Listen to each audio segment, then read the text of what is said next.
Picture this, a toxic chemical slowly building up in our bodies. A forgotten nutrient that many Americans are critically deficient in. Ask yourself, what could these two things possibly have in common? Today's guest, Ramon Velazquez, is here to fill us in.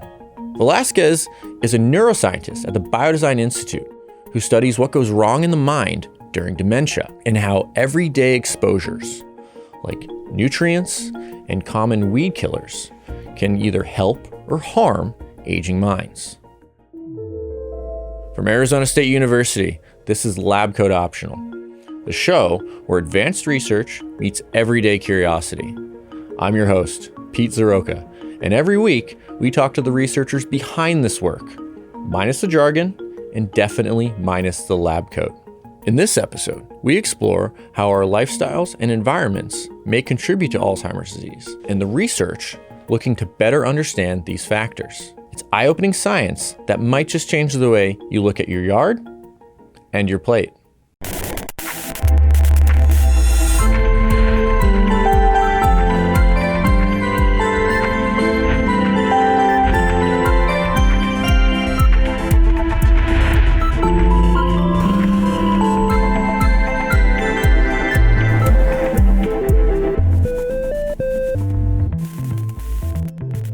Ramon, welcome to the show. Thank you very much for having me. So you study conditions that damage or destroy parts of the nervous system, especially the brain. Yeah. What kind of diseases do you look at? So that's a very good question. So the disorders that we focus on are disorders that typically show up in the aging brain. So this includes predominantly Alzheimer's disease. Okay. This is the most common known cause leading to what we define as dementia. Right. Dementia, you can think about it as an overall decline in the intellectual abilities of an individual.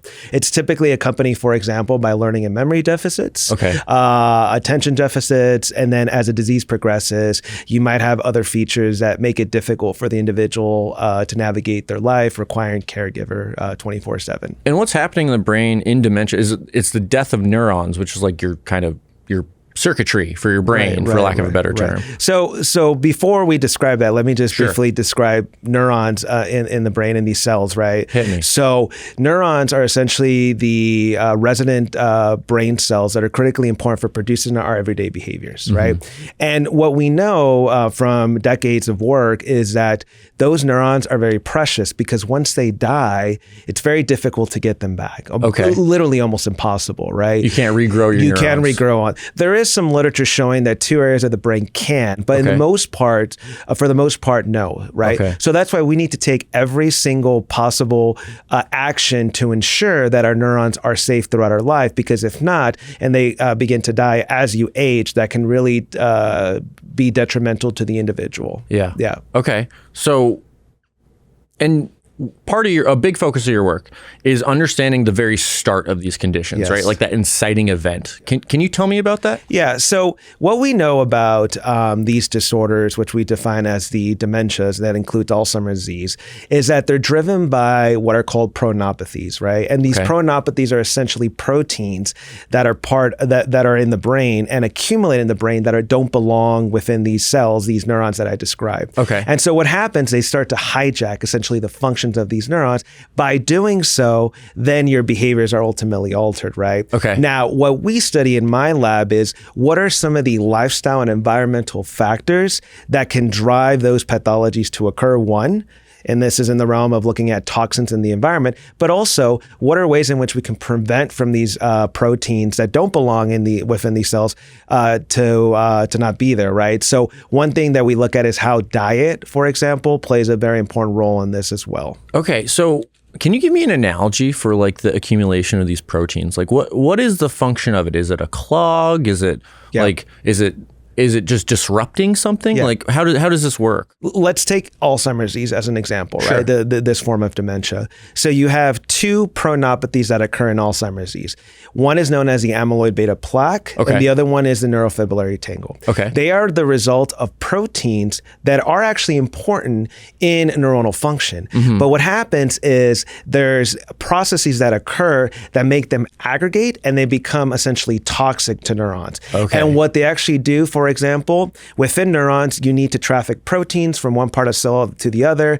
The neurofibrillary tangle, when it accumulates, really affects that function, for example. In terms of the amyloid beta plaque, it typically resides outside of these neurons in an area which is called the synapse. So a synapse is a space between two neurons where essentially chemical communication occurs, right? That way, neurons can communicate with one another and produce these behaviors. When they accumulate, they disrupt functions from occurring in that regard. So essentially what they do is they become toxic to these processes that occur in your brain that ultimately affects your behavior. Okay, interesting. So how do you observe what's happening with these? Like, I mean, like fundamentally, is it a microscope? I guess it depends on species that we're talking about in order to understand this, right? So in humans, really the only way to clearly identify that this person has this disorder is actually at postmortem. That is when they've passed away. So you can't tell if someone has Alzheimer's when they're alive. So you give them a diagnosis, a probable diagnosis based on clinical symptomology, based on blood and cerebrospinal fluid biomarkers that you get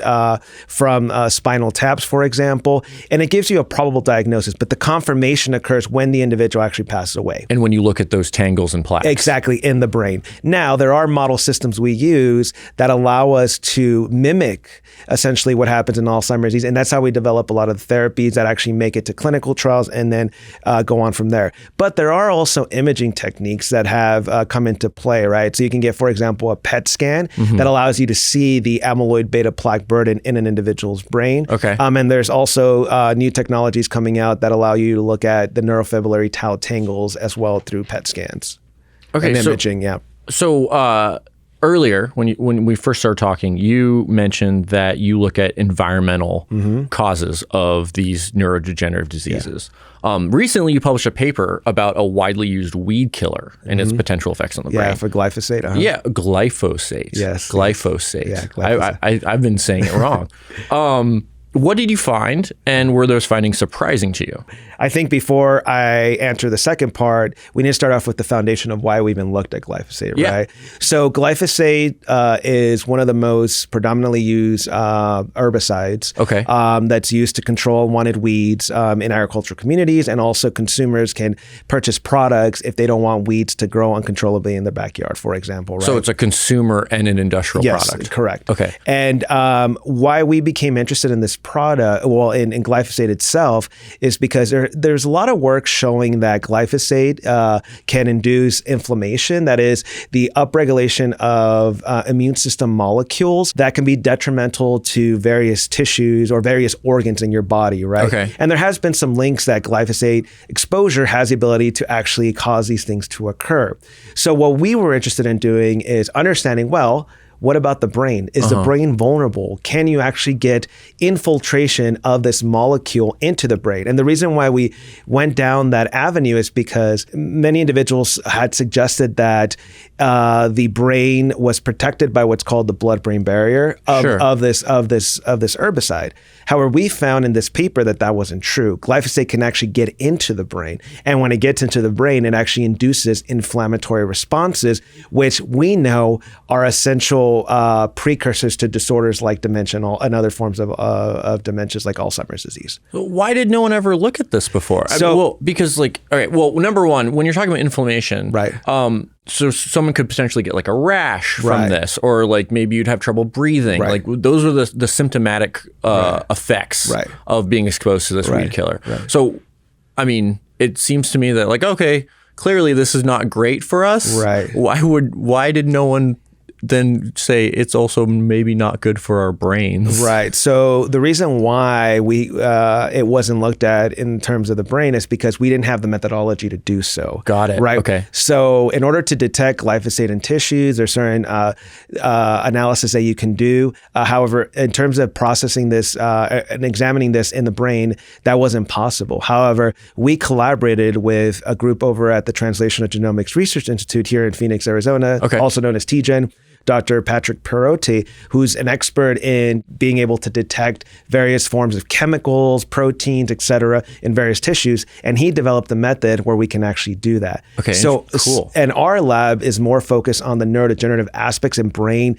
understanding what these factors can do to the brain. We provide him then the tissue, and he can actually see whether it's actually present in the brain. And that first paper that was published confirmed that that's true. Okay, so I take it this is a widely used weed killer. Does it end up in the environment? Is there runoff? And this kind of goes back to the point of why we even began studying this Sure. this chemical. If you look at the use of glyphosate from its inception in 1974 to now, it's exponentially gone up in use, right? Now, if you look at the data published last year, we're at about 330 million pounds that are used in the United States every year. Sounds like a lot. So it's a lot. And it's really gone up significantly since the development of what are called GMO, genetically modified organisms, right? Okay. These are these produce, these products that are genetically modified. So when you spray glyphosate along the weeds to kill those weeds, the actual consumer or the product is intact, doesn't die. Okay. But what happens is if you're spraying glyphosate in these agricultural fields, and then I provide the corn or whatever. Exactly. Guess where it's at? Where it's going to be? On my corn. It's going to be in your corn, and then that could potentially lead to you being exposed, and then ultimately it running through your circulation and producing potentially detrimental outcomes. The other reason why we looked at this and why this is really important is because there's been studies that have been done in the United States and reported by the CDC that actually show that 85 to 90% of Americans have glyphosate circulating in their body at any given time. Okay. I don't like hearing that. Yeah. So based on everything you told me about this thing, I don't like that. So that's why it's very important to study this, right? And the EPA does in fact have what they call the tolerable, acceptable levels that one can consume per day, and based on research that has been done, what they deem is safe. However, what we're finding is that based on other scientists' work and ours, that those levels might not really be as safe as we think, and the amount that's actually being produced is or detected in individuals is actually higher than it should be. Yeah, okay. And then you're finding the links to cancers. Now we're finding it infiltrates the brain. We're finding it induces inflammation throughout the body. These are all precursors for disorders like Alzheimer's disease and other forms of dementia. We found if you dose animals with glyphosate, that it has the ability to get into the brain, it induces systemic inflammation, and it also has the ability to increase pathologies associated with Alzheimer's disease. Got it. Now, if you look at the human data, there are a variety of different papers that have come out actually in the last 2 or 3 years that are showing that if you have higher levels of glyphosate circulating in your body, that leads to detriments in your cognitive ability. So they've took individuals, they measured their levels in their urine, because that's the output of glyphosate ultimately, and they found that those that have higher levels perform poorly and really, cognitively dependent tasks. There's also been links to glyphosate detection in humans and metabolic dysfunction, so things like diabetes, obesity, which are also risk factors for disorders like Alzheimer's disease. And so really putting all this together, in addition to the model systems, really highlights the detrimental outcomes that this chemical can have on humans. So you've mentioned that 95% of Americans have like high levels of this. It's detectable. Yeah. Okay. And I was going to ask if certain populations are more at risk. I imagine if like you're an agricultural worker, you're going to be exposed to it more, but also like the downstream effect is like it's in my corn. Yeah. So, but are there certain people who are more susceptible to it, or not susceptible, but exposed? Yeah. So there is some work that does show that agricultural workers typically do have higher levels that they can be detected in their urine. Okay. This is actually something that we are trying to get funded here in Arizona in collaboration with TGen, once again, our collaborators. We want to know if individuals that live in rural communities, right, understudied rural communities, do they have higher presence of glyphosate in their body, and why that's important? Well, one, rural communities, they're understudied. 2, there's more presence of obesity as well as metabolic dysfunction in these communities, and there's a higher incidence of cognitive decline in Alzheimer's disease. And really the last component that's critical and why we want to study this is agriculture communities are saturated in rural places. Sure. Right? Yeah. So it's possible that these agricultural communities / rural communities that have high exposure to glyphosate, because it's possibly getting into the drinking water. They're just, they can be inhaling it because it's being dropped by planes. What are their outcomes, and is it associated with glyphosate? And that's actually something that we're currently doing now. So if you can draw like a causal link between all of these different conditions, with including Alzheimer's disease, with this weed killer, what kind of policy changes need to be made? Yeah.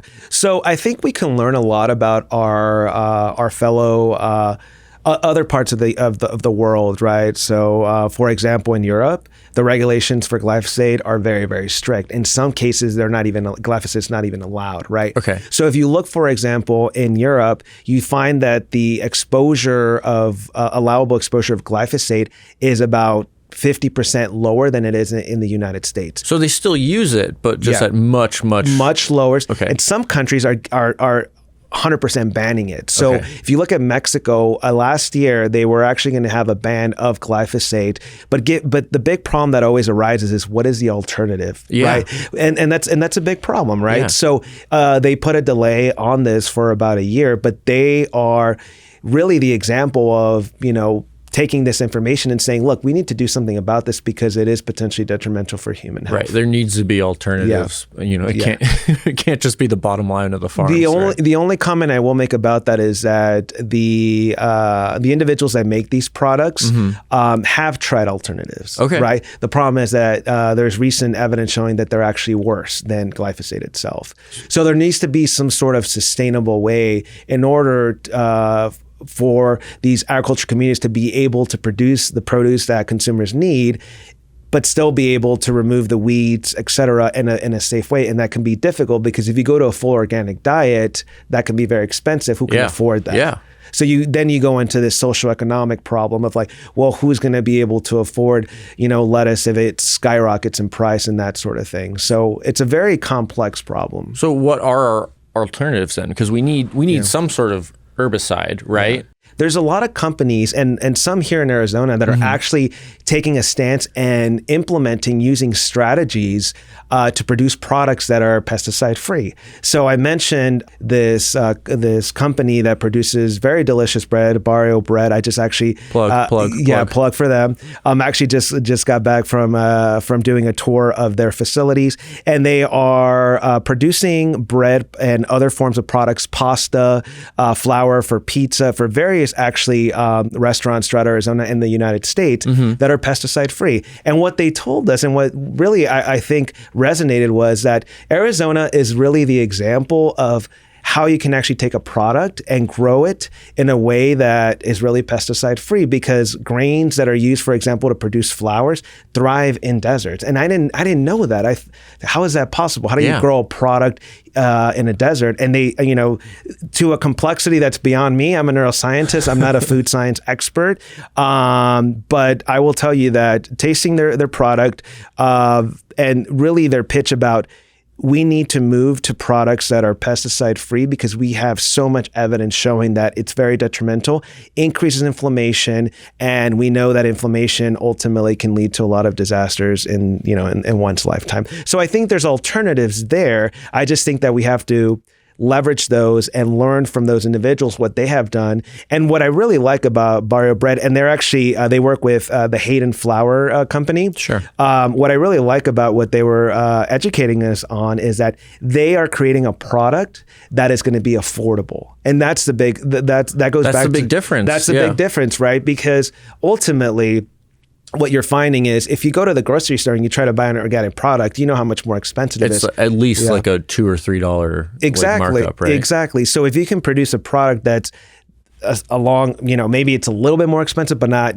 double or triple the amount that can really get to communities that can then afford it and consume it in a way where, what they were telling me is we just want people to buy this product and not even, think about it. Like say, oh, I have two options. I'm going to buy this product, which we know is pesticide free. It's going to be good for my gut health. And they actually mentioned this too, when they've heard from many consumers that their product really makes them feel, it makes the consumer feel great. It doesn't make them feel bloated when they eat pasta, et cetera. I mean, we've all had, our instances of garlic bread and pasta, and we know how we feel, right? Yes. We feel bloated. But, I think that is really what's going to pave the way for reducing these aspects of pesticides in our environment. Okay, so shifting from the environment, right?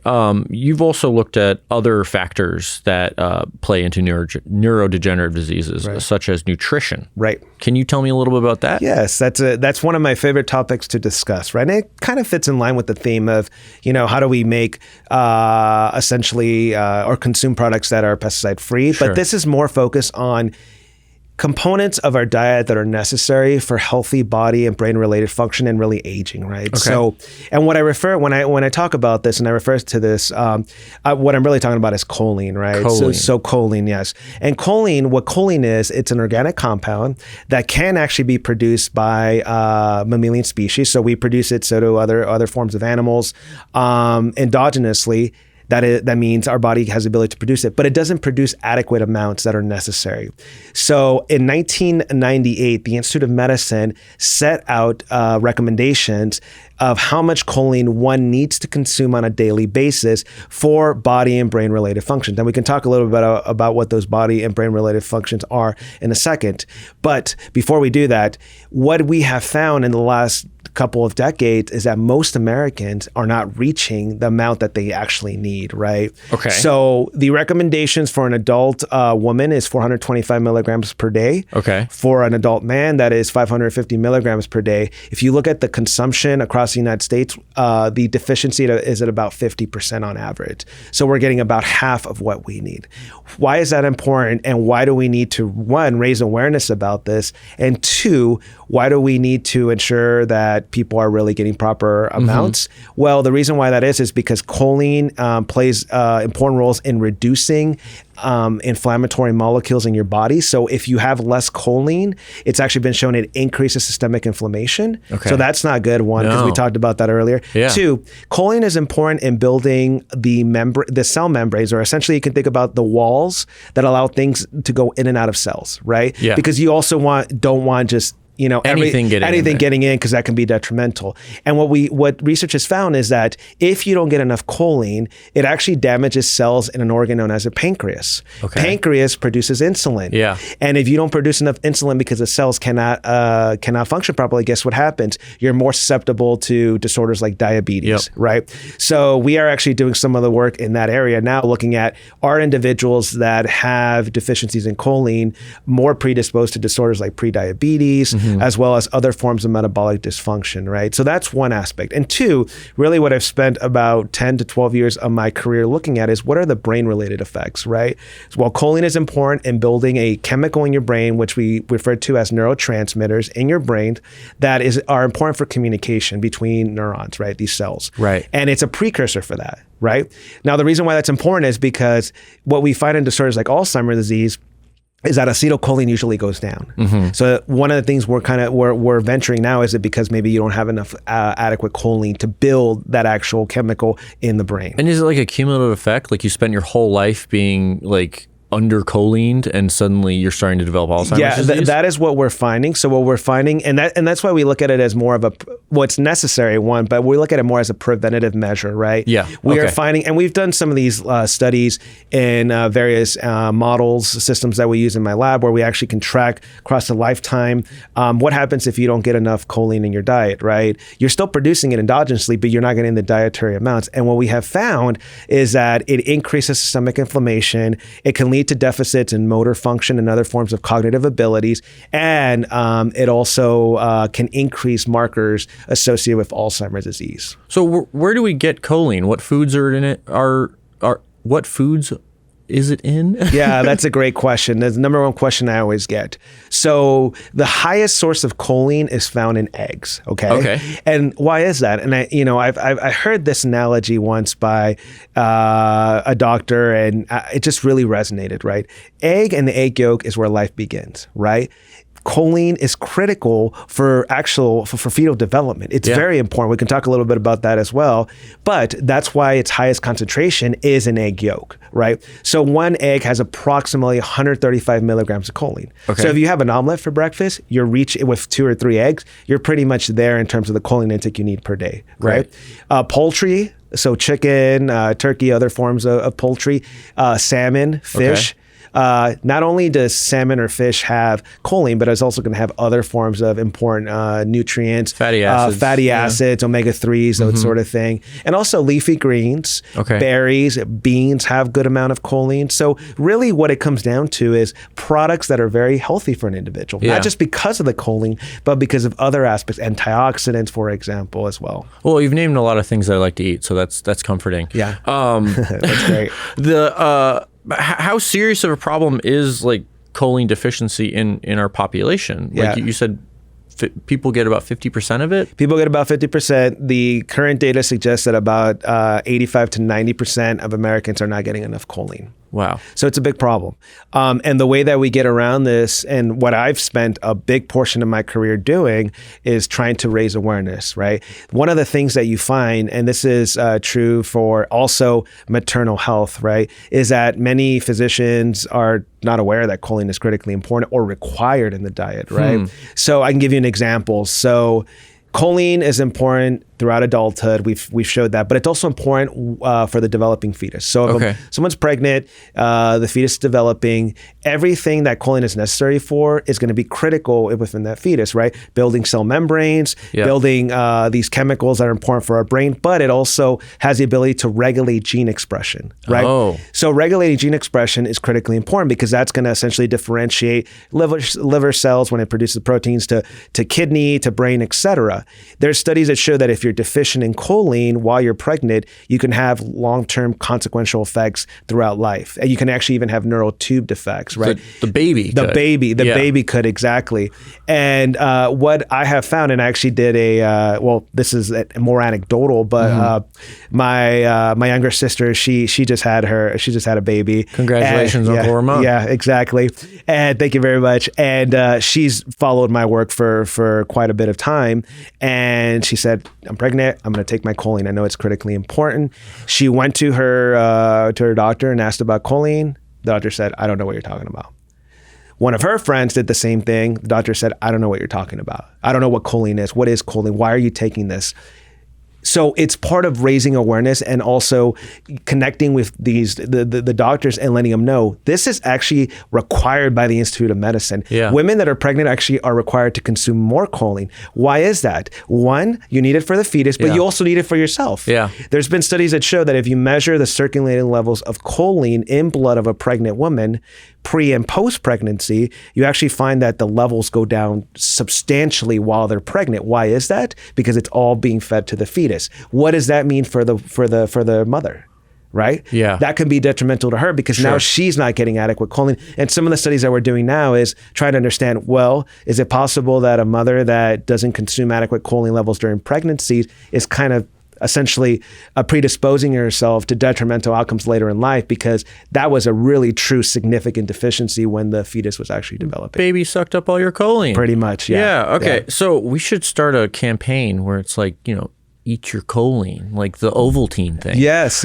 Well, we're we do a lot of this already. So one of the things that I briefly mentioned to you is that I'm very adamant about disseminating all of our research to our community, right? So I actually started a partnership with a fitness instructor at Lifetime Fitness at AZ Biltmore, Robert Anson, and him and I have partnered together to try to bring in speakers that are doing research in the aging field, and we have an audience. And who's our audience? It's 65 plus individuals that go to the gym, work out, which is great. Good start. That's a good start. And just telling them, like, also be aware that choline's important. Also be aware that stay away from, these other products, the pesticide story, all these other components. So I think also what's important here is, one, doing the research, but two, giving it to the community to absorb in a way that it can actually have true impact. Right. Yeah. Because, no offense to any publication you put out, but they're not exactly digestible for the general public. Exactly. Yeah. And I think that's part of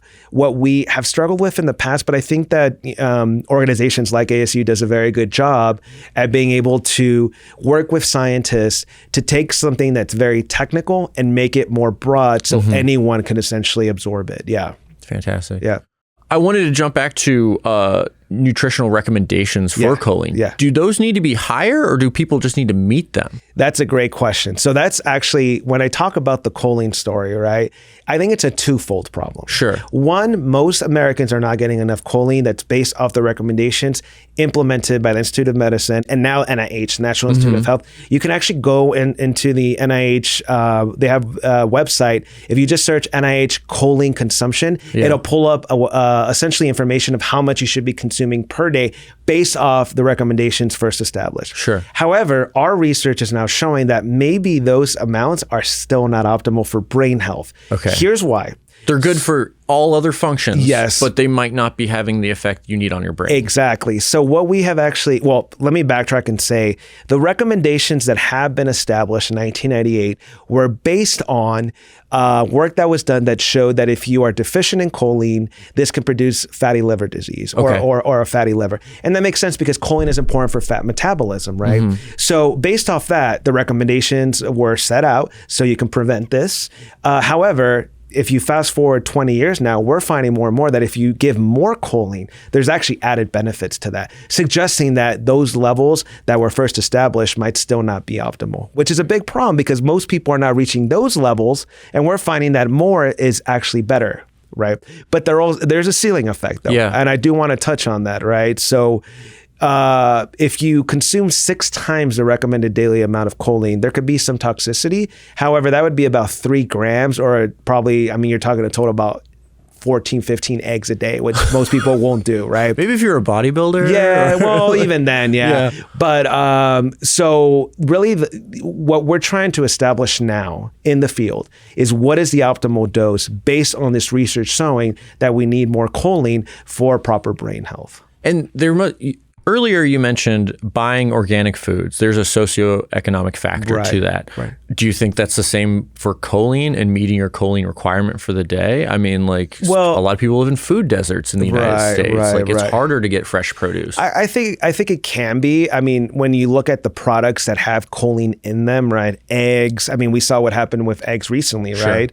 That's why no one's eating that much eggs, because they're so expensive. Yeah, exactly. But so I think that could be one aspect of it, but the flip side of that is that there's a lot of products available. You can find them on Amazon, you can find them over the counter that have choline in them, and then you can consume them to reach the amount that you need, and they're fairly inexpensive, right? Also, in particular for plant-based eaters, it's a problem because plant-based eaters are not eating eggs, they're not eating red meats, they're not eating fish, they're not eating chicken. So I actually did a piece a few years ago where I talked about how this problem could be even more profound in strict plant-based eaters because they're not getting those products that have high amounts of choline. So really what we're moving to in terms of next direction is, one, how do you identify that you have a true deficiency, right? The data that we have that suggests that approximately 90% of Americans are deficient is based on dietary questionnaires, right? That we give to participants that state, okay, if you fill out what you're eating per day and what you remember eating in the last month or so, how much can we estimate choline you're actually getting, right? Yep. We are now, in my lab, are more focused on understanding, is there a way we can detect this in blood? And we can. So we've actually published work showing you can actually detect the levels of choline in blood, and we find that certain populations have increased risk of having reduction. So individuals that have a higher BMI typically have low circulating choline. Those that are pre-diabetic or diabetic have lower choline. And when you think about the processes of, well, if you have adequate choline, that might actually deter from these specific metabolic dysfunctions, et cetera. So I think the big next step is, can we develop a test that individuals can take that's reliable to allow you to know, well, am I truly getting the choline that I need? And how significant is my deficiency? Sure. And then adjust your diet based on that. Or buy an over-the-counter supplement that fits the needs. Yeah. Well, Ramon, this has been fascinating. I sincerely appreciate you not only explaining the science to us so clearly, but helping us understand why it matters to the real world. And be sure to get your choline. Yes. But thank you for coming on the show. Yeah, it's been a pleasure. And I think this is great because it allows us to really spread our, findings and what we've learned in the lab to the community, which I think is what really makes it impactful. But so thank you for having me. Fantastic. Thanks to Ramon Velazquez for joining us this episode. If you want to learn more about his work, check out the links in our show notes. Thank you for listening. If you enjoyed the show, we'd appreciate a 5-star review on the podcast app of your choice. We're a new show, and it helps new listeners find us. And if you found us on YouTube, we'd really appreciate a like and a subscribe. Lab Coat Optional is a production of the Strategic Marketing and Communications team at Arizona State University's Knowledge Enterprise. Knowledge Enterprise is led by Executive Vice President Sally C. Morton. See you next time.